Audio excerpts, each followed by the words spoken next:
Hello, everyone. My name is Tony Rossel. I am the proud publisher of Neighbours of Hespeler Village.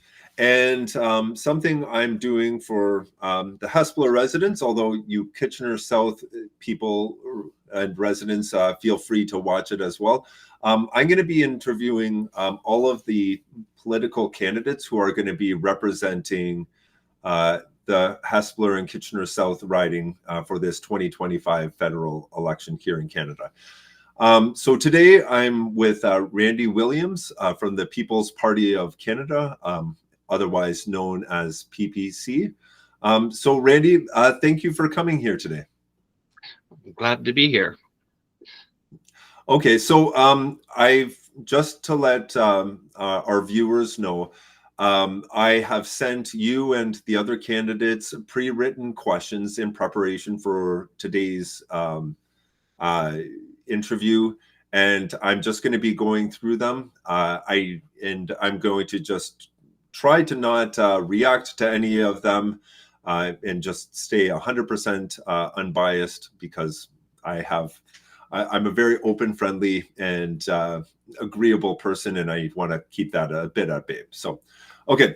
So, Randy, with that huge disclaimer ahead, let's start off with the first question. So, can you introduce yourself and share why you decided to run for office? Okay. Well, as you know, my name's Randall Williams. Everybody calls me Randy. I've been a long-haul trucker for the past 40 plus years, and what I saw happening over the last bunch of years was, this country seemed to be going in the wrong directions for many, including myself. I guess the catalyst of that moment was during COVID, when I just saw how far the government was willing to go to take away our freedoms. And I figured, okay, that was the moment that I joined the People's Party of Canada and started reading their policies, and they really reflected on me. And I thought, this is a party I can get behind. So even with that, I really didn't think about running as a candidate. It was something that, I think more of my wife talked me into, because she belonged to the same party. And I think maybe she just didn't want me yelling at the TV anymore. Okay. All right. Well, that's fair enough. Okay. So this riding includes both Hespeler and South Kitchener.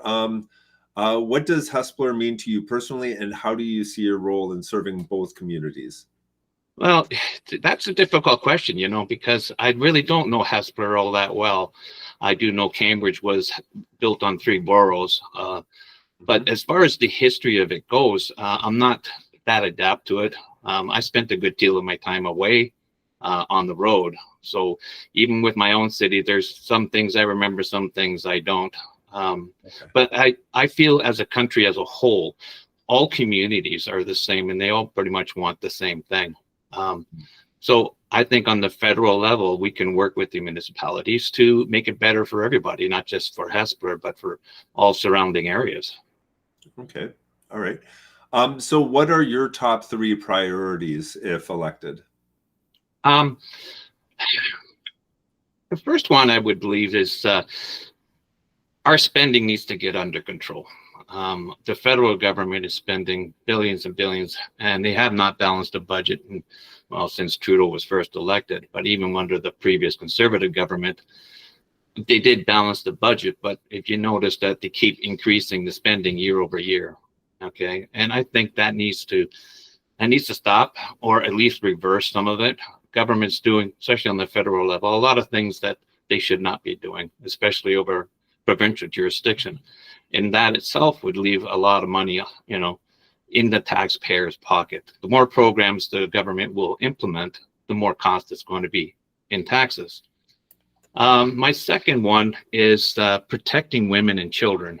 Over the last bunch of years, I noticed a real change in what people call transgenderism. I don't actually believe in that. I think there's only 2 genders, and you're born one way or the other. You cannot change who you are, right? You may change the package, but you can't change who you are. But protecting women, women's sports, women's privacy, and children, especially children. I'm an advocate for Action for Canada. I'm not a spokesman for them, but I am a member of Action for Canada, along with my wife. And protecting children should be everybody's feeling about what's going on. Children cannot drink, children cannot smoke, children cannot get tattoos.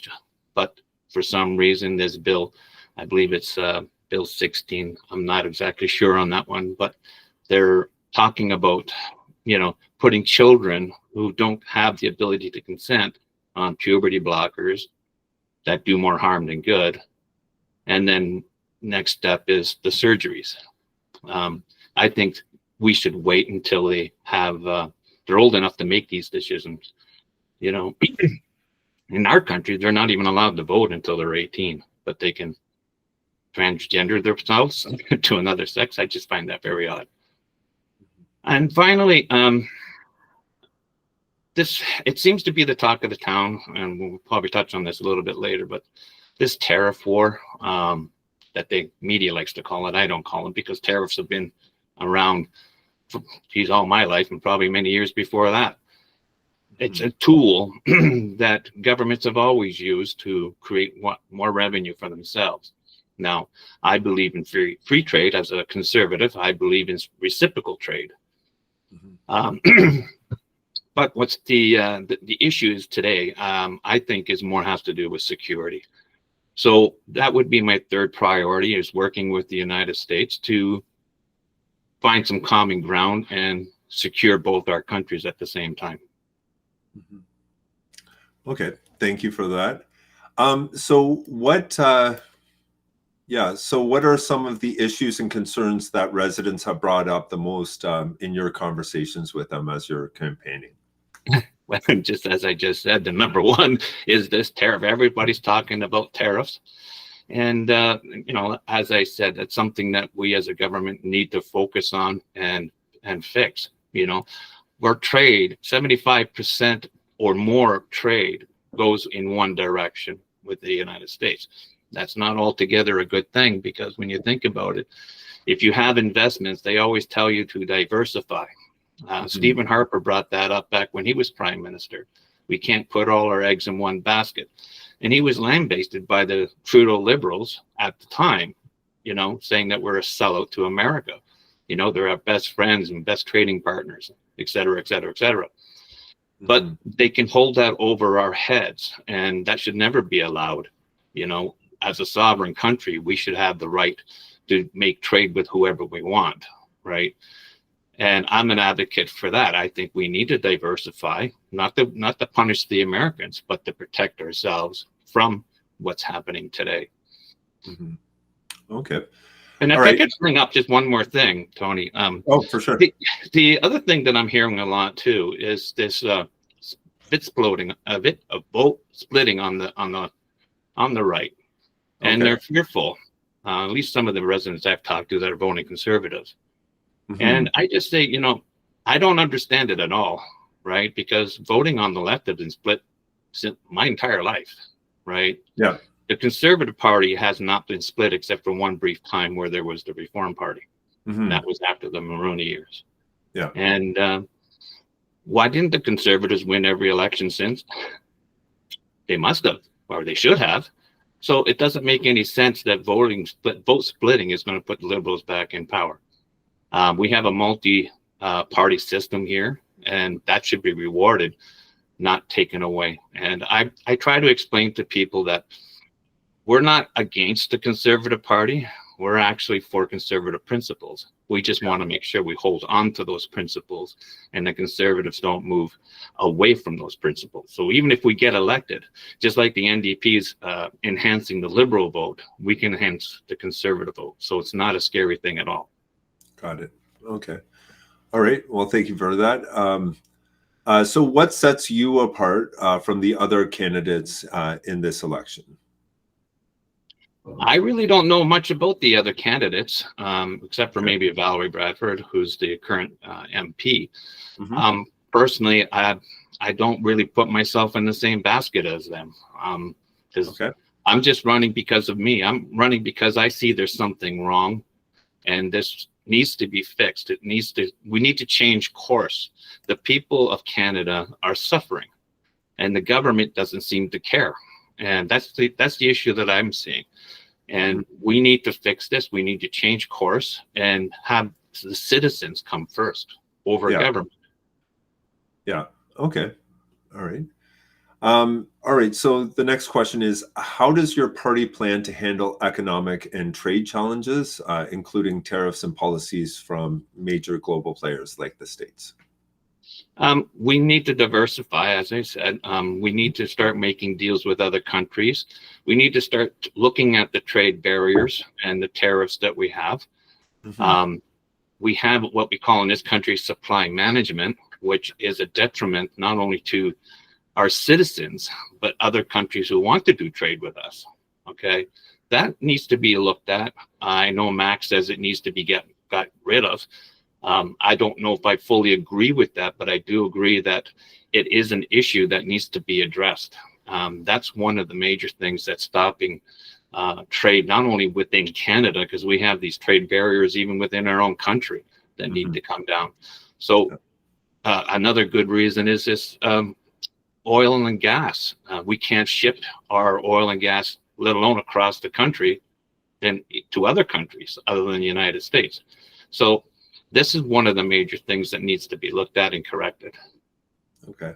And when you said supply management or supply chain management, can you explain what you exactly meant? I didn't. Okay, supply chain management is different than supply management. Oh, supply management. Supply management is a group of people who control the production of, let's say, dairy, for example, that Trump likes to bring up a lot, is that they're forced to only make certain amount of product to keep prices high. Now they say it's to protect the businesses like dairy, but I feel it's more to have control over the pricing. Controlled pricing is a communist ideal that should never happen, right? Farmers should be able to sell their product to whoever they want, whenever they want, and however much they want. That's what supply management stops. There was an incident here in Waterloo region. I don't remember exactly where, it was a while ago, that a farmer was forced to dump thousands of liters of milk because his cows overproduced. So he couldn't sell it, he was forced to dump it. How does that help the farmer? How does that help the consumer? This is why prices go up, is because price controls, is a communist ideal, and we need to get away from that. Okay. All right. Thank you for explaining that. So what is one misconception about your party or your platform that you'd like to address? Well, that one is actually an easy one. Back in 2021, we were branded as the racist party. And I always thought that was really kind of funny because they said we were racist because we were against immigration. And I thought, what race is immigration? It doesn't make any sense. We were against mass immigration. And back then, that wasn't a big deal, but people who don't really pay too much attention to politics are now seeing the fallout of mass immigration. Home prices have shot up to uncontrollable levels that even my 40-year-old son can never afford to buy a house. We have our hospitals are hurting big time because we bring in millions and millions of more people, and we've actually lost hospitals over the years. And I don't remember the number exactly, but I know we've lost hospitals. We haven't built any new hospitals in this region, and look around. This region just itself has expanded enormously. You can't be blind to that. So we don't have the infrastructure, we don't have the homes, and we don't have the hospitals for the amount of people that are coming into this country. So the PPC party wants to put a pause on that until we can get control of the immigration status here. Okay. All right. Thank you for that. Now, this is a question kind of for you specifically and about the PPC. So the PPC strongly opposes government restrictions like vaccine mandates and carbon taxes. How would your policies balance personal freedoms with the collective well-being of Canadians? Okay. First of all, I strongly believe in freedom, and I believe in the Charter of Rights and Freedoms. And body autonomy has to be front and center. That's a God-given right to be who you are. Okay. You can't force people to do a medical procedure because you believe something different. If you want a medical procedure done on yourself, that's your choice. Forcing other people to do it takes away their freedom. I'm pretty sure if there's something that you don't want done to you and somebody else says, too bad, we're going to do it anyway, right? That takes away your individual freedom. So the balance is holding on to those values under their charter, those God-given values, and then turn around and say, true, but in case there is another virus that comes along, we need to emphasize to protect those who are most vulnerable. Okay. Secondly, we need to have those who are afraid to give them the tools or supply them the tools to protect themselves, whether it be a vaccine, whether it be mask, whether it be whatever it needs to be. Okay. But we can't start saying that your fear now overrides the rights of other people. When we start going down that road, we're just no longer free anymore. Okay. All right. Thank you for that. And then this is the final question, the final bigger question, I guess. What does Canada mean to you? And what does it mean to be Canadian? And what are you hoping Canada will look like for not only this generation, but our children's as well? That's a really tough one. I was born in a small town in Northern Ontario. Now, I moved here when I was 10, and I noticed straight off the bat the culture in Northern Ontario was much different than in the cities here in Southwestern Ontario. In saying that, our founding fathers built this country off of Christian principles with the British and the French. And we built it. Well, I wouldn't say we built this. We all built this country over the years under those principles. And along with the native population, I don't think we were enemies with the native population. I think we were all cohabitants of an area that we call Canada. And there's issues with that too. But all in all, I think our principles on the founding were solid. Now, what happened over the years is we've had a government create what we call official multiculturalism. Now, when you do that, you're replacing the culture here. You're not enhancing the culture that's here. You're replacing it here. And this is being borne out over the years of weekly protests, pretty much, for well over a year, of one group of people hating on another group of people. And that can't be allowed in our country.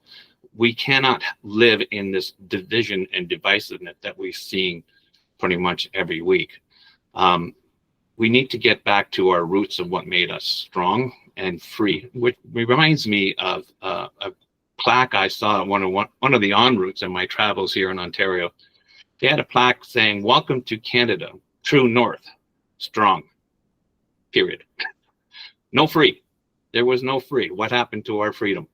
So that was a wake-up call for me, saying, well, what's happening to our country? Where we're losing those values that we once had. And I think we need to get back to that. People who want to come here, I love, if you want to come here, but we have to have integration into our culture and our society. Not to take away their culture so much, but enhance ours,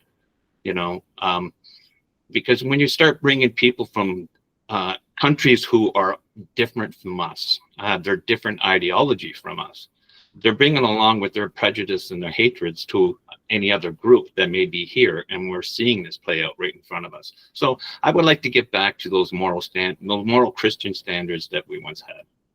Okay. All right. Perfect. Okay. Well, those were all of the questions that I had for you today. Thank you for your time and for sharing with me and with our viewers. So my last final question is, if people have questions, or maybe if they might not agree or want to learn more, what is the best way for them to reach out to you? Email would be the best because I'm not really home a lot. I'm always seem to be out and about. The last couple of days I've been out of the house most of the time. So email would be the best, or if I'm available, a phone call would work too. It's on my webpage at randy.williamsppc. Yeah, so Randy Williams PPC. Yeah, randywilliamsppc.ca. And then are you comfortable with leaving the email address? Yeah, that would be RW, the number 4, PPC at gmail.com. At gmail.com. Okay, perfect. And that goes. I know some people have reached out to me on the other ones, and I've had answered some of their questions, and I really enjoy that, because it shows that there's a lot of people who wish to know more about me as a candidate and want to find more. Like they'll ask me specific questions. I've had one just recently that was very interesting. So, I encourage more people to do just that. Yeah, well, and I find, especially whenever you are interacting with a person that you might not disagree with, or might say stuff that you have never heard, sometimes the best approach is if you're able to reach out and to get some clarification. So then that way you find out, okay, so Randy's a father, and that perhaps there's a lot more similarities between people, even if they have vastly different opinions about a myriad of things. So, okay, so thank you very much for your time today, Randy. And if people have any questions, they can find you at randywilliamsppc.ca, or send you an email at rw4ppc@gmail.com. And you'd be happy to hear from them there. If this is the end of the interview, Tony, I do appreciate your time. I have one more thing I can add here before we go. Yeah. Conversations need to be had. We cannot go down the road of trying to shut people up, regardless of whether you like that what they have to say or not. You can always walk away. Mm-hmm. But not having the conversation serves the country no good. We can never move forward if we're just going to be battling each other. We have to find some common ground to move this country forward. I would agree, and I believe the other candidates probably feel the same way, and I hope they do. So, but I hope they do too. Yeah. Okay. Perfect. Thank you.